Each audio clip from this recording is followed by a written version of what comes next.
નમસ્કાર, જામનગરની number 1 news channel GTPL Jamnagar ન્યૂઝમાં આપ સૌ દર્શકોનું હાર્દિક સ્વાગત છે। હવે જોઈએ આજના મુખ્ય સમાચાર। એશિયન ડેવલપમેન્ટ બેંકે જાહેર કર્યો ચોંકાવનારો રિપોર્ટ, ભારતનો વિકાસ રથ અટકે તેવા સંકેત। મહારાષ્ટ્રમાં ઓપરેશન લોટસ, શરદ પવારના અનેક નેતા ભાજપના સંપર્કમાં હોવાનો દાવો કરતા ભાજપા નેતા। રાજકોટમાં ગોપાલ નમકીનની ફેક્ટરીમાં વિકરાળ આગ લાગતા કરોડો રૂપિયાનું નુકસાન, ફાયર સેફટી અંગે ઉઠતા અનેક સવાલો।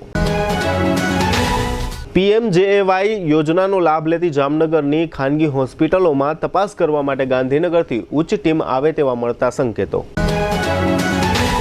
22,500ની લાંચ લેતા જામનગર મહાનગરપાલિકાના એસએસઆઈ અને સફાઈ કર્મચારીને ઝડપી લેતી જામનગર એસીબી। હવે જોઈએ સમાચાર વિગતવાર।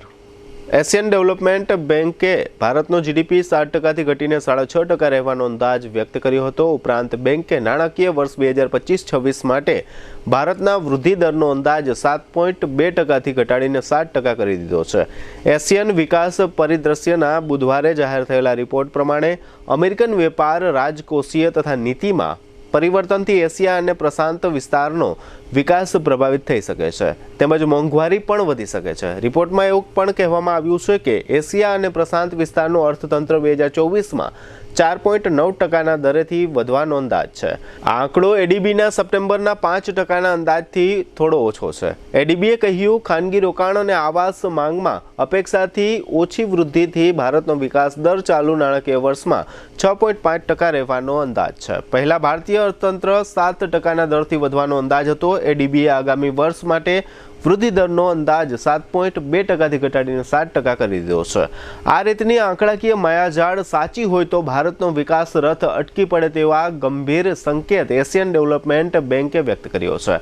આ તમામ આંકડાકીય માહિતીનો ચોંકાવનારો અંદાજ પણ એશિયન ડેવલપમેન્ટ બેંક દ્વારા વ્યક્ત કરવામાં આવ્યો છે, જે ભારત માટે લાલ બત્તી સમાન છે। મહારાષ્ટ્ર વિધાનસભા ચૂંટણીમાં ભાજપ અને ગઠબંધનને 230 બેઠકો પર જીત મળી, જેમાં ભાજપે 148 બેઠકો પર ચૂંટણી લડીને 132 બેઠકો પર જીત હાંસલ કરી હતી। દેવેન્દ્ર ફડણવીસને મહારાષ્ટ્રના મુખ્યમંત્રી બનાવવામાં આવ્યા છે। આ દરમિયાન એવા સમાચાર સામે આવી રહ્યા છે કે શરદ પવારની પાર્ટીના ઘણા સાંસદો ભાજપના સંપર્કમાં છે અને તેઓ પક્ષ બદલી શકે છે। જ્યારે આ સાંસદોનું કહેવું છે કે ભાજપ રાજ્યમાં સત્તામાં છે અને તેની સરકાર કેન્દ્રમાં પણ સત્તામાં છે। આવી સ્થિતિમાં ભાજપ સાથે જવાથી પોતાના મત વિસ્તારનો વિકાસ કરવામાં સરળતા રહેશે।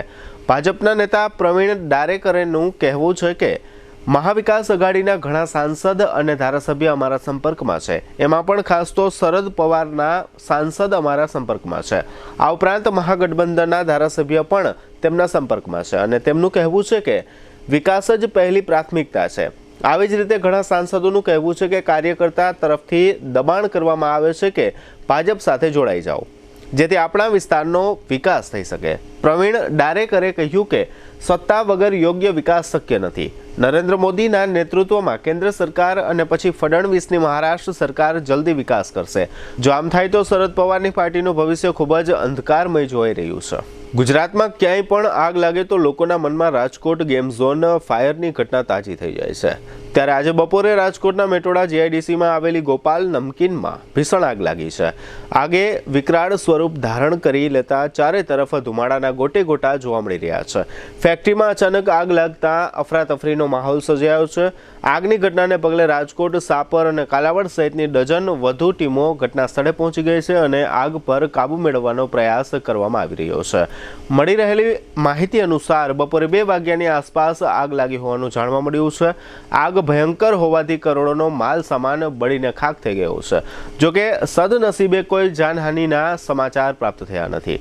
ગોપાલ નમકીનની ફેક્ટરીની વિપુલ પ્રમાણમાં તેલનો જથ્થો અને પ્લાસ્ટિક પેકિંગનો સામાન હોવાથી આગ ઝડપથી પ્રસરવા લાગી હતી અને વિકરાળ સ્વરૂપ ધારણ કરી લીધું છે। તમામ કર્મચારીઓને બહાર કઢાયાનો દાવો કરવામાં આવ્યો છે। 4 કિલોમીટર સુધી ધુમાડાના ગોટે ગોટા જોવા મળી રહ્યા છે। રાજકોટ પોલીસ અને એમ્બ્યુલન્સનો કાફલો ઘટના સ્થળે પહોંચી ગયો છે। આજુબાજુની કંપનીઓ ખાલી કરાવવાનું શરૂ કરી દેવામાં આવ્યું છે। સૂત્રોના જણાવ્યા અનુસાર સામાન્ય આગથી શરૂઆત થઈ હતી, ત્યારે ફેક્ટરી દ્વારા તેને ઓલવવાનો પ્રયાસ કરવામાં આવ્યો ન હતો, જેના લીધે લોકોના મોઢે ચર્ચાઈ રહ્યું છે કે શું આટલી જાણીતી ફેક્ટરીમાં ફાયર સેફટીની કોઈ વ્યવસ્થા ન હતી। ફેક્ટરીમાં આગ લાગતા લોકોના ટોળે ત્યાં પહોંચ્યા હતા. શોર્ટ સર્કિટના કારણે આગ લાગી હોવાનું પ્રાથમિક અનુમાન લગાવવામાં આવી રહ્યું છે. આગના આગામી દિવસોમાં સમગ્ર રાજ્યોમાં ઘેરા પ્રત્યાઘાતો પડે તેવી સંભાવનાઓ જોવાઈ રહી છે. હવે લઈશું નાનકડો વિરામ બાદ જોશું PM જય યોજના હેઠળની ખાનગી હોસ્પિટલોની તપાસ, SCBની સફળ ટ્રેપ અને સ્ટેન્ડિંગ કમિટીની બેઠક. જોતા રહેશું જામનગરની number 1 news channel GTPL Jamnagar news. अगर बात है हेल्थ की तो सही ऑयल क्यों नहीं चुने? सही ऑयल सिर्फ हमारी सेहत के लिए जरूरी होता है, इसीलिए हम चुनते हैं 3 एडिबल ऑयल, जो बेहतरीन मूंगफलियों को चुनकर बनाया जाता है, जो है केमिकल फ्री और जिसमें है 0 कोलेस्ट्रॉल. जामनगर की ट्रस्टेड एडिबल ऑयल ब्रांड 3 પશ્ચિમ ગુજરાત વીજ કંપની લિમિટેડ દ્વારા ડિસેમ્બર 2024 માસને ઉર્જા સંરક્ષણ અને ઉર્જા કાર્યદક્ષતા માસની ઉજવણીના ભાગરૂપે ચાલો સૌ સાથે મળી વીજળી બચાવવાની અપીલ કરતા જામનગર PGVCL વર્તુળ કચેરીના અધિક્ષક ઇજનેર HD વ્યાસ, બિનજરૂરી વીજળીનો વપરાશ ન કરવો આપણા સૌની ફરજ છે. લાઇટ, પંખા, AC સહિતના ઉપકરણો જરૂર જણાય ત્યારે જ ચાલુ કરો. LED બલ્બનો ઉપયોગ કરવાથી વીજળીની બચત થાય છે. શક્ય હોય ત્યારે કુદરતી પ્રકાશનો ઉપયોગ કરવો જરૂરી છે. પાણીને ગરમ કરવા માટે ઇલેક્ટ્રિક વોટર હીટરને બદલે સોલાર હીટરનો ઉપયોગ કરવો. સોલાર પેનલ ઇન્સ્ટોલ કરી વીજ ગ્રાહક સાથે વીજ ઉત્પાદક બનો. સૂર્યની ગરમીથી રાહત મેળવવા માટે અને ઠંડી હવાને અંદર રાખવા માટે તમારા બારી દરવાજાના પડદા બંધ રાખો. આપણા સૌનું ભવિષ્ય સુરક્ષિત રાખવું હોય તો વીજળીને બચાવવી જરૂરી છે. ટુ વ્હીલરમાં સૌથી વધુ વેચાણ ધરાવતી two wheeler company Hero MotoCorp. Hero two wheeler કરોડો લોકોની પહેલી પસંદ બની ચૂક્યું છે. સૌથી વધુ ટેકનોલોજી ધરાવતી હીરો મોટોક્રોપ ટુ વ્હીલર હીરોના રેગ્યુલર બાઇક 100cc થી 125cc માં ઉપલબ્ધ. 55,518 શોરૂમ કિંમતથી શરૂ. હીરોના પ્રીમિયમ બાઇક 160cc થી 440cc માં. પ્રીમિયમ બાઇક X શોરૂમ કિંમત 1,30,000 થી 2,49,000. હીરોના લોકપ્રિય સ્કૂટરો 110cc થી 125cc માં. હીરોના સ્કૂટરો X શોરૂમ કિંમત 75,000 થી 95,000 સુધી. હીરોના મોટરસાઇકલની તમામ રેન્જ, જેમાં HF deluxe, Splendor, Passion, Glamour, એક્સ્ટ્રીમની શોરૂમ ઉપર ઉપલબ્ધ. હીરોના સ્કૂટરમાં પ્લેઝર, ઝૂમ, ડેસ્ટિની વિવિધ કલરોમાં. એવરેજમાં નંબર 1. ફાઇનાન્સ શોરૂમ પર ઉપલબ્ધ. મેન્ટેનન્સ નહિવત. ટેકનોલોજી સજ્જ સર્વિસ સ્ટેશન. હીરોના બાઇક અને સ્કૂટરની ખરીદી ઉપર શોરૂમ દ્વારા સરપ્રાઇઝ ગિફ્ટ તો ખરી જ. વર્ષોથી સફળ થયેલ અને કરોડો લોકોના દિલમાં સ્થાન પામેલ હીરોના જ સ્કૂટર અને બાઇક લેવાનો આગ્રહ રાખશો તો પસ્તાવાનો વારો નહીં આવે. Gokul hero, Jamnagar Rajkot highway, Hapa, Jamnagar. Mobile 92,899 23,051 અને 90,675 72,626. Branch Ranjit Sagar road, પવનચક્કી, Jamnagar. Mobile 83,479 11,194. જી હા, ગોકુલ હીરો. જામનગર શહેર હવે મેટ્રો સિટીની હરીફાઈમાં જામનગરનું ગૌરવ કરી શકાય તેવા JCR ધ એન્ટરટેનમેન્ટ વર્લ્ડમાં એક નવું નજરાણું. Elite by JCR multibrand family showroom. જામનગરના સૌપ્રથમ 12,000 સ્ક્વેર ફૂટ જેવી વિશાળ જગ્યામાં મલ્ટીબ્રાન્ડ શોરૂમ. આ ભવ્ય અને દિવ્ય શોરૂમમાં 50થી વધુ ઇન્ટરનેશનલ બ્રાન્ડના રેડીમેડ વસ્ત્રોનો ડિસ્પ્લે. મેન્સવેર, લેડીઝવેર, બોયઝ અને ગર્લ્સના રેડીમેડ કપડામાં વિશાળ રેન્જ. બ્રાન્ડેડ કંપનીમાં Levi's, Spykar, Biba, Rangriti, UCB kids, BlackBerry, Park Avenue, colour plus, Manyavar, Zillion, Only, Global Republic, Jack and Jones, Mukti, Flying Machine, Being Human, વોય, basic, Crimson Club, Pepe, Monte Carlo, Deal Jeans, Recap, Fable India, Fabindia, રેઝી, બીઇન્ડી, Rookie USA સહિતના branded વસ્ત્રો હાજર સ્ટોકમાં ઉપલબ્ધ. અમારા શોરૂમમાં ઇકોનોમિક અને પ્રીમિયમ રેન્જ પણ જોવા મળશે. આજે જ ધ JCR એન્ટરટેનમેન્ટ વર્લ્ડ ખાતે પધારી મનોરંજનની સાથે શોપિંગ કરવાનો પણ લાવો મેળવો. Elite by JCR multibrand family showroom, Theba ચોકડી, જામખંભાળિયા હાઈવે, જામનગર. મોબાઈલ 999 વિરામ બાદ આપ સર્વે દર્શકોનું ફરી સ્વાગત છે. હવે જોઈએ સમાચાર વિગતવાર. થોડા સમય પહેલા અમદાવાદની ખ્યાતિ હોસ્પિટલમાં પ્રધાનમંત્રી જન આરોગ્ય યોજના હેઠળ ચાલતું મસ્ત મોટું કૌભાંડ બહાર આવ્યું હતું. આ યોજના હેઠળ જોડાયેલી સરકારી અને ખાનગી હોસ્પિટલો દ્વારા કરવામાં આવતા ક્લેમની તપાસ જરૂરી બની છે. જામનગરમાં પણ પીએમ જય હેઠળ લગભગ 47 હોસ્પિટલો જોડાયેલ છે. છેલ્લા સવા વર્ષ દરમિયાન આ હોસ્પિટલોએ 32,000થી વધુ ક્લેમ કરી 92.65 કરોડના બિલો મૂક્યા છે, જેમાંથી સરકારે 56 કરોડથી વધુ રકમો આ હોસ્પિટલોને ચૂકવી આપેલ છે. ખાસ કરીને આ પીએમ જયની યોજના આવ્યા બાદ આ યોજનાનો લાભ લેતી હોસ્પિટલોને ઘી કેળા થઈ ગયા છે. અત્યાર સુધી આ યોજનાનો ડોક્ટર લોકોએ ભરપૂર લાભ ઉઠાવ્યો છે. જામનગરની 14 ખાનગી હોસ્પિટલોએ આ યોજના હેઠળ સરકાર પાસેથી કરોડો રૂપિયાના બિલો પાસ કરાવી લીધા છે. પરંતુ આધારભૂત સૂત્રો દ્વારા જણાવવામાં આવી રહ્યું છે કે જામનગરની તમામ હોસ્પિટલોના આ બિલોનું ફરી રીચેકિંગ કરવામાં આવશે. આ રીચેકિંગ દરમિયાન કોઈ પ્રકારની ગેરરીતિ માલુમ પડશે તો હોસ્પિટલના લાયસન્સ અને ડોક્ટરને સસ્પેન્ડ કરવા સુધીના પગલાં ભરવામાં આવશે, તેમજ આપેલી રકમની રિકવરી કરવામાં આવશે. આ યોજનાનો હેતુ એ હતો કે ગરીબ લોકોને કોઈ ગંભીર બીમારીમાં પૈસાના વાકે ઇલાજ ન અટકે તે માટેનો હતો, પરંતુ આ હોશિયાર ડોક્ટરોએ સરકારની આ ઉદારતાનો પૂરેપૂરો લાભ લઈ દર્દીના ખંભે સાચા ખોટા બિલ મૂકવાનું શરૂ કર્યું હતું, જેને કારણે કરોડો રૂપિયાના કૌભાંડો બહાર આવ્યા છે. જામનગરની પણ કેટલીક હોસ્પિટલો સરકારના બ્લેક લિસ્ટમાં હોય તેવું આધારભૂત સૂત્રો દ્વારા જાણવા મળી રહ્યું છે. ખોટું કરનાર હોસ્પિટલના સંચાલકોએ પણ પોતાના ડોક્યુમેન્ટ અને ફાઇલો સગે વગે કરવાનું શરૂ કરી દીધું છે. થોડા જ દિવસમાં ગાંધીનગરથી આરોગ્ય વિભાગના ઉચ્ચ અધિકારીઓ આ યોજનાનો લાભ લેતી 14 ખાનગી હોસ્પિટલોમાં ચેકિંગ કરે અને જામનગરમાં અમુક દિવસો સુધી ધામા નાખે તેવા સંકેતો મળી રહ્યા છે. જામનગર મહાનગરપાલિકાના વોર્ડ નંબર 9ની ઓફિસના સેનેટરી સબ ઇન્સ્પેક્ટર અને અવેજી સફાઈ કામદારને જામનગર એસીબીની ટુકડીએ છટકું ગોઠવીને 22,500ની લાંચ લેતા રંગે હાથ ઝડપી લીધા હતા. એક મહિલા કર્મચારીને નોકરીમાં સરળતા કરી આપવા તથા હાજરી પૂરવા માટે લાંચની માંગણી કરતા જામનગરની એસીબીની ટીમે સફળ ટ્રેપ ગોઠવી બંનેને રંગે હાથ ઝડપી લેતા ચકચાર મચી જવા પામી છે. જામનગર મહાનગરપાલિકાના વોર્ડ નંબર 9ની ઓફિસમાં સેનેટરી સબ ઇન્સ્પેક્ટર તરીકે ફરજ બજાવતા પ્રકાશચંદ્ર મોતીલાલ મકવાણાએ એક મહિલા કર્મચારીની હાજરી પૂરવા અને જરૂરી સગવડતા પૂરી પાડવા માટે પોતાના અવેજી કામદાર વતી તેમના પૌત્ર પાસે 22,500ની લાંચની માંગણી કરી હતી, જે લાંચની રકમ આપવી ન હોવાથી મહિલા કર્મચારીના પૌત્રએ જામનગર એસીબીનો સંપર્ક સાધ્યો હતો અને મંગળવારે મોડી સાંજે લાંચનું છટકું ગોઠવવામાં આવ્યું હતું, જે દરમિયાન સેનેટરી સબ ઇન્સ્પેક્ટર પ્રકાશ મકવાણા અને અવેજી સફાઈ કર્મચારી રવજી મગનભાઈ પરમાર 22,500ની લાંચની રકમ સ્વીકારતા જામનગર એસીબીની ટીમના હાથે રંગે હાથ ઝડપાઈ ગયા હતા. છટકા દરમિયાન હાજરી પૂરનાર મુકાદમ રવજીએ ફરિયાદી સાથે હેતુલક્ષી વાતચીત કરી લાંચની રકમ સ્વીકારી હાથમાં લીધી હતી અને ગણતરી કરતી વખતે તેને શંકા જતા ફરિયાદીને આ લાંચની રકમ પરત આપી દીધેલ અને ઓફિસે જઈ પોતાના સાહેબ એટલે કે આક્ષેપી પ્રકાશને મળી તેઓ સાથે હેતુલક્ષી વાતચીત કરી.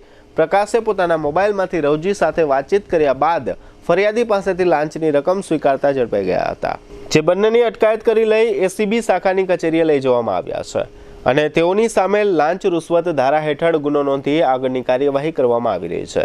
આ એસીબીની ટ્રેપને લઈને જામનગર મહાનગરપાલિકાના વર્તુળમાં ભારે દોડધામ મચી ગઈ હતી. આ કાર્યવાહી રાજકોટ એસીબી એકમના ઇન્ચાર્જ મદદનીશ નિયામક કે.એચ. ગોહિલના સુપરવિઝન હેઠળ જામનગર એસીબીના પીઆઈ આર.એન. વિરાણી અને એસીબી સ્ટાફ દ્વારા કરવામાં આવી હતી.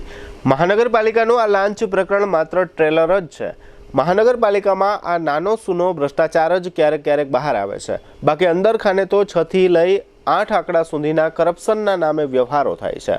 પરંતુ આ રીતના ઊંચા કરપ્શનમાં બંને પક્ષોનો સ્વાર્થ ખૂબ જ મોટો હોય છે, જેને કારણે આ મોટા કરપ્શનવાળી વાતો બહાર આવતી નથી, પરંતુ લાગતા વળગતાઓ બધું જાણે છે. રાજ્ય સરકારની વિજિલન્સ જામનગર મહાનગરપાલિકામાં થતા ભ્રષ્ટાચાર અંગે ઊંડાણપૂર્વકની તપાસ કરે તો કરોડો રૂપિયાના ગોટાળા બહાર આવે તેવી શક્યતાઓ જોવા મળી રહી છે. આજે બુધવારે સવારે મહાનગરપાલિકાની સ્ટેન્ડિંગ કમિટીની બેઠક મળી હતી. આ બેઠકમાં સ્ટેન્ડિંગ કમિટીના ચેરમેન નિલેશ કગથરામ, mayor Vinodbhai Khimsuriya, deputy mayor Krishnaben Sodha સહિતના સભ્યો હાજર રહ્યા હતા. આ ઉપરાંત commissioner D N. Modi, deputy commissioner Devendrasinh Zala, in-charge assistant commissioner Bhavesh Jani અને જિજ્ઞેશ નિર્મળે પણ હાજરી આપી હતી.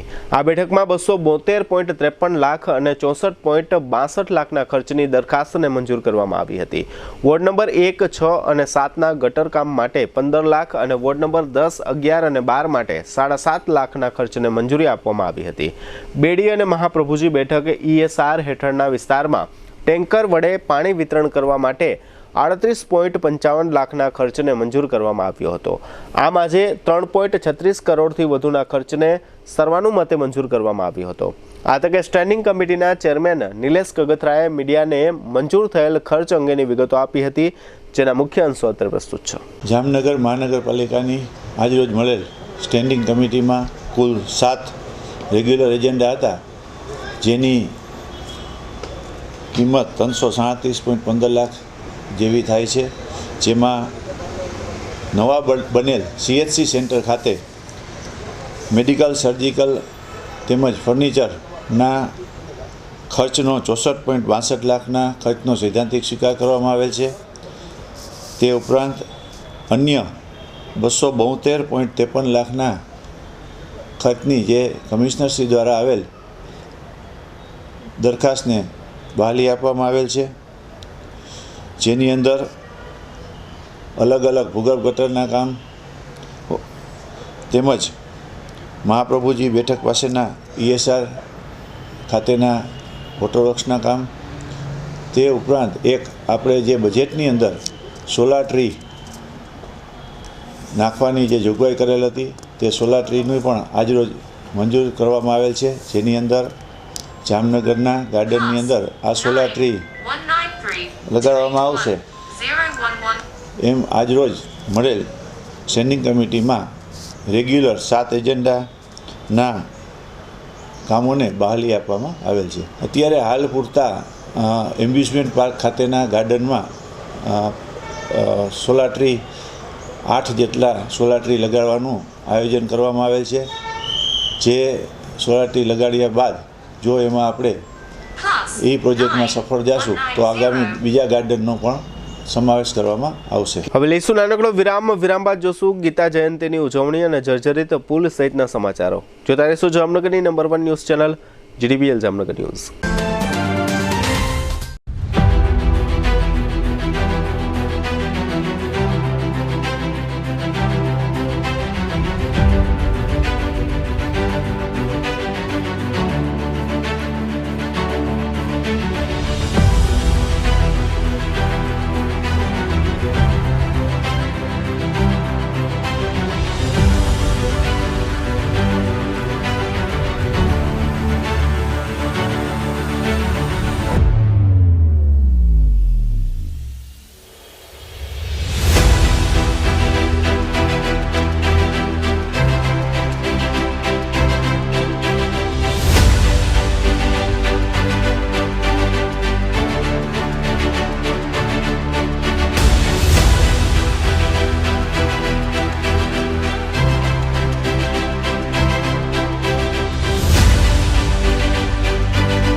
જામનગરની જનતાને નમ્રતા વેલનેસ સેન્ટર તરફથી જય શ્રી કૃષ્ણ. શું જામનગરના લોકો પણ શરીરના વિવિધ પ્રકારના દુખાવાથી કંટાળી ગયા છે? શું જામનગરના લોકો પણ દવાઓ ખાવાથી અને ઇન્જેક્શન લેવાથી થાકી ગયા છે કે પછી ઓપરેશન કરાવવાથી ડરે છે? તો હવે તમારા દુખાવાને આપો પૂર્ણ વિરામ, કારણ કે નમ્રતા વેલનેસ સેન્ટર એવી થેરાપી લઈને આવી ગયું છે જેમાં નહીં દવા, નહીં ઇન્જેક્શન, નહીં ઓપરેશન, છતાં પણ ખૂબ જ મોટા પ્રમાણમાં રાહત મળે છે. અને આ હું નહીં, જામનગરની જનતા ખુદ કહે છે. મારું નામ ચાંદપા રાજુભાઈ છે અને ઉફે સિંઘાનિયા. મને સાહેબ પગમાં હાથમાં એકદમ ખાલી ચડી જતી હતી. પછી મારા એક નાના બેને મને કીધું કે ભાઈ તું અહીં આવ્યો છો ગામડેથી તો તું એકવાર ટ્રાય કર આપણા નર્મદા વેલનેસ સેન્ટરની. ત્યાં સારાને સારું થઈ જાય છે. તો હું અહીં આવ્યો સાહેબ. તો હું 10 દિવસમાં મારી લાકડી છોડાવી દીધી. અમારા દીકરા છે ને મને ખૂબ આનંદ આવે છે. હું આવું છું તો મને એમ થાય છે કે હું મારા ફેમિલીના ઘરે આવ્યો. કોઈ દિવસ ચૂકારો નહીં, કોઈ જાતનું કાંઈ નહીં. ને મને ખૂબ આનંદ આવે છે. હું ડેલી આવું છું. આજે મારે 42 દિવસ થયા, 42 દિવસ. અઠવાડિયામાં મારી લાકડીનું કરી દીધેલું હું એકદમ હાલી જ શકું છું, દોડી શકું. અને મને ખંભાની તકલીફ હતી, પગની તકલીફ હતી, સારું છે. ખંભાની તકલીફ હતી તે સારું છે. પ્રાઇવેટ દવા કરી પણ દવાથી સારું ન થયું. અત્યારે ઘણું પણ સારું છે અને સ્ટાફનું પણ સારું કાર્ય છે. બહુ ઉત્તમમાં ઉત્તમ કાર્ય હોય તો નમ્રતા વેલનેસ સેન્ટરની છે. મણકાનું ઓપરેશન થયેલું છે.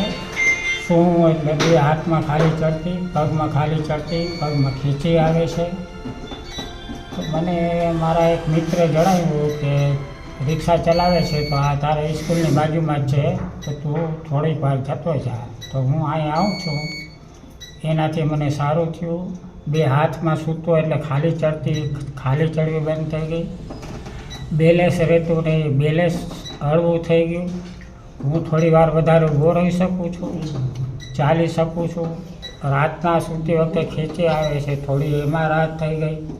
આવી જ રીતે હજારો દર્દીઓ જામનગરના નમ્રતા વેલનેસ સેન્ટરમાં આવીને પોતાના દુખાવામાં રાહત મેળવી ચૂક્યા છે. આજે જ નમ્રતા વેલનેસ સેન્ટરની મુલાકાત લો અને પોતાના દર્દમાં રાહત મેળવો. Namrata wellness centre, branch 1, Patel colony, street number 2, bank of બરોડાની બાજુમાં, Jamnagar. Branch 2, Jadeshwar residency, amusement પાર્કની પાસે, Jamnagar. Branch 3, Oswal colony, street number 1, Sumer club road, Jamnagar. Mobile 98 251 86 975 63 521 66 021.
વિરામ બાદ આપ સર્વે દર્શકોનું ફરી સ્વાગત છે. હવે જોઈએ સમાચાર વિગતવાર.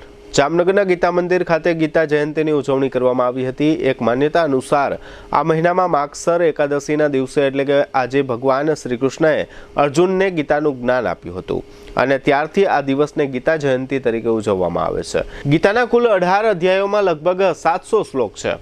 શ્રી કૃષ્ણએ અર્જુનને જે જ્ઞાન આપ્યું હતું તેને આપણે જીવનમાં અપનાવીએ તો આપણી બધી સમસ્યાઓ દૂર થઈ શકે છે તેવું વિદ્વાનો માને છે. આજના આ ગીતા જયંતિ પ્રસંગે ગીતા મંદિર ખાતેના વિદ્યાર્થીઓ દ્વારા ભગવદ્ ગીતાના પાઠ કર્યા હતા તેમજ શ્રીમદ ભગવદ્ ગીતા ગ્રંથનું પૂજન કરવામાં આવ્યું હતું. આ તકે આ સંસ્થાના ટ્રસ્ટી રાજેન્દ્ર જેઠવાએ જીટીપીએલ જામનગર ન્યૂઝને કેટલીક વિગતો આપી હતી જેના મુખ્ય અંશો અત્રે પ્રસ્તુત છે. આજ રોજ ખૂબ જ મહત્વનો દિવસ છે, પુણ્યશાળી દિવસ છે, કારણ કે આજના દિવસે માગસર સુદ 11 દિવસે ગીતા જયંતિ ઉજવવામાં આવે છે. ગીતા જયંતિ ઉજવવાનું કારણ એ છે કે ગીતામાં કોઈ સર્વધર્મનો ગ્રંથ છે, એમાં કોઈ હિન્દુ શબ્દનો ઉપયોગ આવતો નથી અને વિશ્વભરમાં ગ્રંથની જયંતિ ઉજવવામાં આવતી હોય તો એ માત્ર શ્રીમદ ભગવદ્ ગીતા જ છે. પરમ પૂજ્ય બ્રહ્મલીન મનનલાલજી મહારાજશ્રીએ શ્રાવણ સુદ 7મના દિવસે તુલસી જયંતિના દિવસે ગીતા વિદ્યાલયની સ્થાપના કરી હતી. આજે એમને 74 વર્ષ પૂરા થયા છે. વોર્ડ નંબર 12ના કાલાવડ નાકા બહારનો મુખ્ય બ્રિજ અતિ ભારે જર્જરિત હાલતમાં જોવા મળી રહ્યો છે. આ જર્જરિત બ્રિજને તોડી નવો બ્રિજ કરવા માટે છેલ્લા 4 વર્ષથી વોર્ડ નંબર 12ના કોર્પોરેટર અસલમ ખિલજી, જૈનબબેન ખફી અને સામાજિક કાર્યકર રિજવાનભાઈ જુણેજા મહાનગરપાલિકાના સત્તાધીશો પાસે માંગણી કરી રહ્યા છે. પરંતુ આ માંગણી ન સ્વીકારાતા આ ત્રણેય આગેવાનોએ આ પુલથી પસાર થતા નાગરિકોની સહી ઝુંબેશ આજે સવારે શરૂ કરી હતી. આ સહી ઝુંબેશમાં સેંકડો લોકો જોડાઈને નવો બ્રિજ બનાવવા માટે સહી કરી હતી. આ સહી સાથેનું આવેદનપત્ર ટૂંક સમયમાં મહાનગરપાલિકાના કમિશનરને પાઠવવામાં આવશે અને આ અંગે કોર્પોરેટર અસલમ ખિલજીએ જણાવ્યું હતું કે મહાનગરપાલિકાના સત્તાધીશો નવો પુલ બનાવવા માટે પક્ષપાત કરી રહ્યા છે. આ બ્રિજ રાજાશાહી વખતનો બનેલો છે, જેને કારણે આ બ્રિજમાં લોખંડના સળિયા દેખાવા લાગ્યા છે. આ બ્રિજ અંદરથી પણ ખૂબ જ ખોખલો થઈ ગયેલો છે. આ બ્રિજ ક્યારે ધરાશાયી થશે તેનું નક્કી નથી. આ બ્રિજ ધરાશાયી થાય તો ઘણું જ મોટું નુકસાન થાય તેવું આ પુલની હાલત જોતા જોવા મળી રહ્યું છે. આનો મતલબ એવો થાય છે કે મહાનગરપાલિકાના સત્તાધીશો મોરબી બ્રિજ દુર્ઘટના જેવી મોટી દુર્ઘટનાની વાટ જોઈને બેઠા હોય તેવું લાગી રહ્યું છે. મહાનગરપાલિકાના સત્તાવાળાઓ આ નવા બ્રિજ અંગે કોઈ પણ પ્રકારનું ધ્યાન નહીં આપે તો અમો આંદોલનના માર્ગે જશું, જેની તમામ જવાબદારી મહાનગરપાલિકાની રહેશે તેવી ચીમકી પણ આ ત્રણેય આગેવાનોએ આપી છે.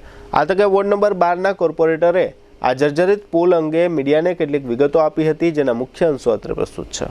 છેલ્લા 4 વર્ષથી આ કાલાવડ બ્રિજ એટલે પુલ માટે થઈ સતત અમો દ્વારા લેખિત, મૌખિક, સામાન્ય સભામાં અનેક વખત રજૂઆતો કરી, અધિકારીઓને બોલાવીને પંચનામા રોજકામ કરાવ્યા, હયાત સ્થિતિનું વર્ણન કરાવ્યું. તમે બ્રિજના નીચેથી આખા સળિયા ટીંગાઈ છે, સળિયા આખા કપાઈ ગયા છે, ફૂટપાથ ઉપર આખી જમીનના અંદર સીધા હોલ પડી ગયા છે. જામનગર મહાનગરપાલિકા શું મોરબી જેવી દુર્ઘટનાની રાહ જોઈ રહ્યું છે એવું સ્પષ્ટ સાબિત થાય છે ને ક્યાંક ને ક્યાંક ખુલ્લો પક્ષપાત આમાં સાબિત થાય છે કે આટલા વખત આટલી ફેરે સતત રજૂઆત કરવા છતાં ને જામનગર શહેરનો એક મુખ્ય માર્ગ હોય, મુખ્ય બ્રિજ હોય, રાજાશાહી વખતનો આ બ્રિજ હોય, તેમ છતાં આજની તારીખે સંપૂર્ણપણે ટોટલ ડેમેજ હોય ને ખુલ્લું આપણે દેખાઈ આવે છે કે આમાં જાનહાનિ થવાની 100% શક્યતા છે.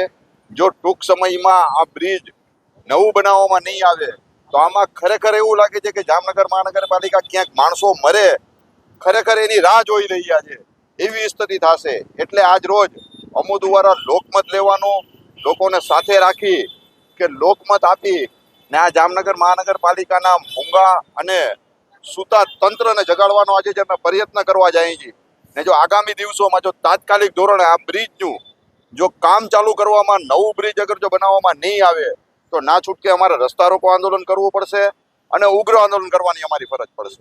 જામનગરની ફાયર શાખાના યજમાન પદે 10 રાજ્યોના 26 ફાયરના અધિકારીઓ માટે 11 દિવસની તાલીમ શિબિરનો આજથી શુભારંભ કરવામાં આવ્યો હતો. સિનિયર ટ્રેનર અધિકારી અમિત ડોંગરેના માર્ગદર્શન હેઠળ આ તમામ તાલીમાર્થીઓને ફાયર સેફટી અંગેની તમામ પ્રકારની ટ્રેનિંગ આપવામાં આવશે.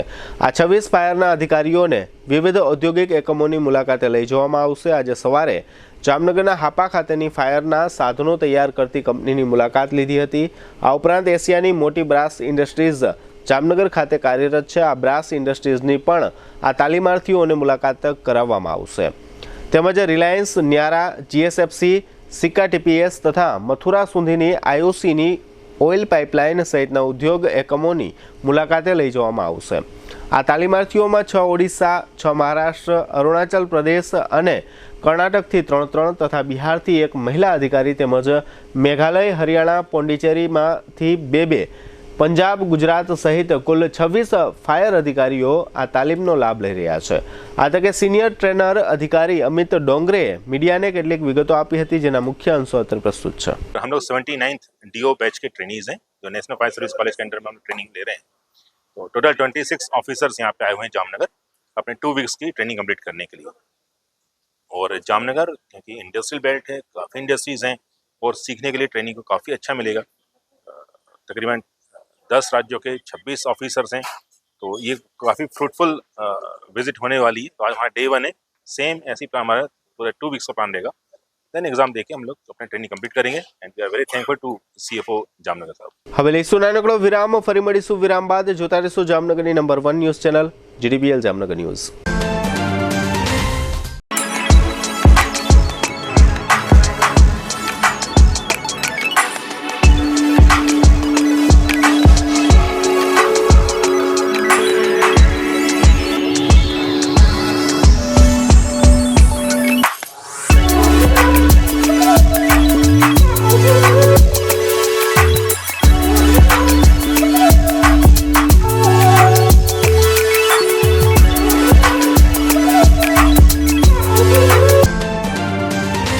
વિરામ બાદ આપ સર્વે દર્શકોનું ફરી સ્વાગત છે। હવે જોઈએ જામનગરની વર્તમાન હલચલ અને આજની અવસાન નોંધ। 2 વાહનમાંથી 10 બેટરી ચોરી લેનાર રાજકોટના મહેબૂબ અલાઉદ્દીનને 2 લાખના મુદ્દામાલ સાથે ઝડપી લેતી જામનગર LCB। મીઠાપુરની સગીરાની છેડતી કરી ધમકી આપવાના કેસમાં મહિપત રણમલભા કેર ઉર્ફે કાયડી નામના શખ્સને 5 વર્ષની સખત કેદની સજા કરતી દ્વારકાની પોક્સો કોર્ટ। જામનગરના સોની પરિવાર વચ્ચે મકાન પ્રશ્ને વિવાદ ઊભો થયા બાદ બંને પક્ષ દ્વારા હુમલાની કરવામાં આવી પોલીસ ફરિયાદ। જામનગર ખંભાળિયા માર્ગ પર ગોરધનપર ગામના પાટિયા પાસે ગઈકાલે સાંજે જઈ રહેલા જામનગરના જેઠવા રામદેવસિંહ પ્રતાપસિંહ નામના યુવાનના બાઇકને પાછળથી ઠોકર માર્યા પછી રોડ પર બીજું કોઈ વાહન ચગદીને નીકળી ગયું હતું, જ્યાં તેમનું મૃત્યુ નીપજ્યું હતું। બીજા લગ્ન પછી પત્ની માવતરે ચાલી જતા ખંભાળિયા તાલુકાના જુવાનગઢ ગામમાં રહેતા જયંતી રમેશભાઈ વાદી નામના યુવાને રવિવારે સાંજે સીમમાં આવેલા દિલીપભાઈ ડાભીના ખેતર પાસે જઈ ઝેરી દવા પી આત્મહત્યા કરી લીધી છે। ગુજરાતમાં વકફ બોર્ડને નાબૂદ કરવા મુખ્યમંત્રી પાસે હિન્દુ સેનાએ માંગ કરી છે। 22મી ડિસેમ્બરે જામનગરમાં રાજ્ય વેરા નિરીક્ષકની પરીક્ષા લેવામાં આવશે। ક્રિસમસને ધ્યાનમાં રાખીને જામનગર જિલ્લામાં હથિયારબંધીનું જાહેરનામું અધિક જિલ્લા મેજિસ્ટ્રેટ BN ખેર દ્વારા બહાર પાડવામાં આવ્યું છે। જાહેરનામાનો ભંગ કરનાર વ્યક્તિને ઓછામાં ઓછા 4 મહિનાની અને વધુમાં વધુ 1 વર્ષની કેદની સજા થશે। 1.26 લાખ બાળકોની આરોગ્ય તપાસણીમાં સામે આવી ચોંકાવનારી વિગતો, જેમાં હૃદયરોગવાળા 125, કેન્સરના 35 અને કિડનીના 35 બાળ દર્દીઓ સહિત 220 જેટલા બાળકોને ગંભીર પ્રકારના રોગ સામે આવ્યા। આવતીકાલે જામનગર મહાનગરપાલિકાનું જનરલ બોર્ડ મળશે। આ બોર્ડમાં શાસકો અને વિપક્ષો વચ્ચે તડાફડી થાય તેવા મળતા સંકેત। 70 વર્ષના બાબુલાલ પ્રભુદાસ દાવડા તે વકીલ કલ્પેશભાઈ અરુણભાઈ સીમાબેનના પિતાનું અવસાન થયું છે। સદગતનું ઉઠમણું પાબારી હોલ ખાતે તારીખ 12/12/2024 ગુરુવારે 4 થી 4:30 રાખવામાં આવ્યું છે। 69 વર્ષના જયસુખલાલ છોટાલાલ તે અલકા બીના નિમેશ અને હિમાંશુના પિતાનું અવસાન થયું છે। સદગતનું ઉઠમણું રામેશ્વર મહાદેવ મંદિર ખાતે તારીખ 12/12/2024 ગુરુવારે 4 થી 4:30 રાખવામાં આવ્યું છે। 73 વર્ષના ભાસ્કરભાઈ દવે તે પાર્થના પિતાનું અવસાન થયું છે। સદગતનું ઉઠમણું જડેશ્વર મહાદેવ મંદિર પટેલ કોલોની શેરી નંબર 6 ખાતે તારીખ 12/12/2024 ગુરુવારે 4:30 થી 5:30 રાખવામાં આવ્યું છે। GDBL જામનગર ન્યૂઝમાં ફરી જોઈએ આજના મુખ્ય સમાચાર। એશિયન ડેવલપમેન્ટ બેંકે જાહેર કર્યો ચોંકાવનારો રિપોર્ટ, ભારતનો વિકાસ રથ અટકે તેવા સંકેત। મહારાષ્ટ્રમાં ઓપરેશન લોટસ, શરદ પવારના અનેક નેતા ભાજપના સંપર્કમાં હોવાનો દાવો કરતા ભાજપા નેતા। રાજકોટમાં ગોપાલ નમકીનની ફેક્ટરીમાં વિકરાળ આગ લાગતા કરોડો રૂપિયાનું નુકસાન, ફાયર સેફટી અંગે ઉઠતા અનેક સવાલો। PMJAY યોજનાનો લાભ લેતી જામનગરની ખાનગી હોસ્પિટલોમાં તપાસ કરવા માટે ગાંધીનગરથી ઉચ્ચ ટીમ આવે તેવા મળતા સંકેતો। 22,500ની લાંચ લેતા જામનગર મહાનગરપાલિકાના SSI અને સફાઈ કર્મચારીને ઝડપી લેતી જામનગર ACB। આજના સમાચાર પૂર્ણ થયા। ફરી મળીશું આવતીકાલે GDBL જામનગર ન્યૂઝમાં। ત્યાં સુધી અમારી ટીમને રજા આપશો। નમસ્કાર।